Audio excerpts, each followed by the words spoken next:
ఈనాడు సంస్థల అధినేత రామోజీ గ్రూప్ అధినేత చెరుకూరి రామోజీరావు గారు మృతి చెందిన విషయం అందరికీ తెలిసిందే. అయితే ఈయనకు సంబంధించి పార్టీలకు అతీతంగా అన్ని పార్టీలకు సంబంధించినటువంటి నేతలు సంతాపం తెలియజేస్తూ ఉన్నారు.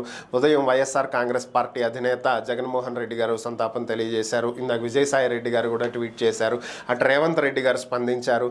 ప్రభుత్వ లాంఛనాలతో తెలంగాణలో అంత్యక్రియలు చేస్తామని కూడా చెప్పారు.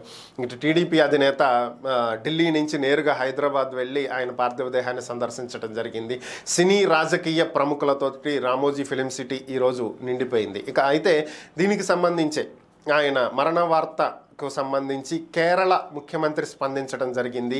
కేరళ ముఖ్యమంత్రి పినరయి విజయన్ మాట్లాడుతూ ఆయన కేరళకు ఎంతో సేవ చేశారని, గతంలో కేరళకు వరదలు వచ్చి కేరళ మొత్తం మునిగిపోయినటువంటి సందర్భంలో ఆయన రామోజీ ఫౌండేషన్ నుంచి భారీ స్థాయిలో కేరళలో ఇళ్ళు కోల్పోయినటువంటి పేదవాళ్లకు ఇళ్ళు నిర్మించడం జరిగింది అని కూడా ఆయన ఈ సందర్భంగా గుర్తు చేసుకున్నారు.